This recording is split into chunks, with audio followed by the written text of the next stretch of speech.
Atlanta, capital of Georgia, America, the birthplace of Coca-Cola and home of its headquarters. It's the world's largest beverage company, employing over 700,000 worldwide. It all started here in 1886 with a chemist called Dr. John Pemberton. Pemberton did have a product that was very successful called French wine of coca. French wine of coca was one of those classic, almost mystical patent medicines of the late 19th century. And the people who proffered it to you claimed that it would cure virtually every problem that you might have, from neuralgia to headaches, to upset stomachs, mental fatigue. And of course, if you've got a sexual problem, it'll solve that as well. Because guess what? It contained cocaine. It started off as anything but soft. We all think of it as a soft drink today, but it had quite a punch to it. French wine of coca was a heady mix of Bordeaux red wine mixed with caffeine and coca leaf extract. But at $1 a bottle and tasting bitter, it was a niche market. He knew that he could make more money if he could sell a regular beverage at a soda fountain because patent medicines were sold $1 a bottle. Why not sell something, multiple drinks for 5 cents each? Pemberton went about adapting the bitter-tasting medicine in the back room of his pharmacy. What you have to do is mask it with a big old pile of sugar, which is what you find in a lot of soft drinks and energy drinks. And to sell to adults and children alike, he removed the alcohol. No one thought that cocaine was a problem. It wasn't deemed to be a terrible drug, and it wasn't. It was legal. So he removed the alcohol, but he kept the cocaine in. The company has always denied that cocaine was in it. If you look carefully at the statements, as they say, cocaine was never part of the formula for Coca-Cola, which is perfectly accurate. But the extract of coca leaves was part of the original formula, and that is cocaine.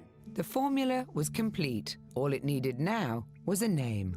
Dr. Pemberton had an accountant who worked for him, and his name was Frank Robinson. And he's a hero of Coca-Cola, and he does not get enough credit for what he did. He invented the name, and he just liked the alliterative sound of coca and cola. We had coca leaf, hence the coca, and we had cola nuts, which was where the caffeine came from, so Coca-Cola. And really importantly, he came up with the beautiful Coca-Cola script that we all recognize as the company's logo. So, in a joint effort between John Pemberton and Frank Robinson, Coca-Cola was born. But during the first year, it only sold $50 worth of stock. It was not a success right away. And in fact, Dr. Pemberton died before he saw the business become a huge success. He was actually on his deathbed, and he ended up selling the business. With the inventor on his deathbed, Coca-Cola was about to be transformed by a new owner. Asa Candler, within a very short period of time, managed to corral the ownership, and he's the one who made it a nationally successful soft drink. Asa Candler acquired the company in 1891, and in the early days, one of his main objectives was to put their logo on almost everything. It didn't matter, any type of advertising they would engage in. Like all good capitalist ventures, profit was at its core, and Candler knew just how to grow the business fast. Asa Candler saw the future by using not just a little advertising, but mass advertising. You know, he poured, in 1902, I think, over $100,000 in advertising, which is huge. It's enormous. That's why you see Coca-Cola calendars, Coca-Cola pocket mirrors, Coca-Cola wallets. He would have people paint the side of barns in the countryside. You would make posters. Vending machines throughout the years. There's a salesman truck back here. Different forms of signage. And so what he was trying to ingrain is this feeling of Coca-Cola with these images, and people would instantly recognize it. One of the earliest promotions that the Coca-Cola company introduced was the free drink coupons. At this time, the drink was sold in pharmacies from a soda fountain. This is a place that people would have come to maybe after the theater or during the day, had a beverage, maybe even had something to eat while they were here. So it was more of a gathering spot for people. You'll see the soda jerk is right here serving you. He would have put the syrup into the glass for you, and then he would have turned and added carbonated water to your beverage. There might be 120 different options that you could order because all it was is soda water and different syrups. The challenge was that nobody knew what a Coke was, so Asa Candler underwrote a sampling campaign. So what we have here is the 1901 free drink coupon. You'll see on the back the classic Coca-Cola red and white with the early script logo. He would write to soda fountain operators and ask them, could you please send me your top 50 customers? And then he would get the addresses and he would send them coupons. Asa Candler was confident.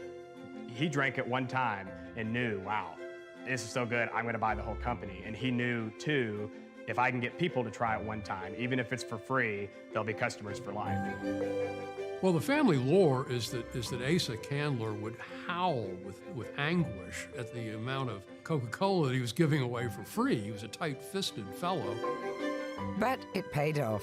What was making $50 a year in 1886 was now making over 11,000 times that by the turn of the century.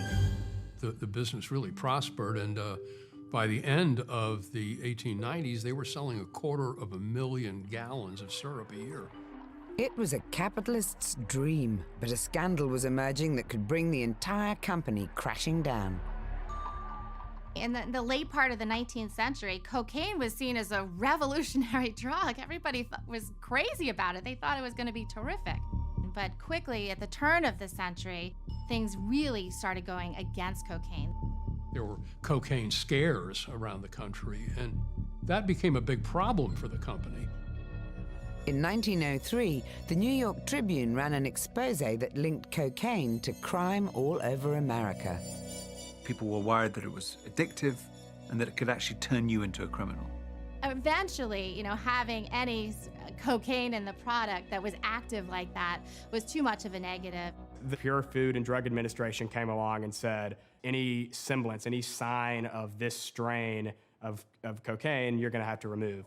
The problem was they believed they had to keep the Coca in Coca-Cola to retain legal protection over the trademark. So they developed a way to continue using the Coca leaf, but with the active cocaine removed.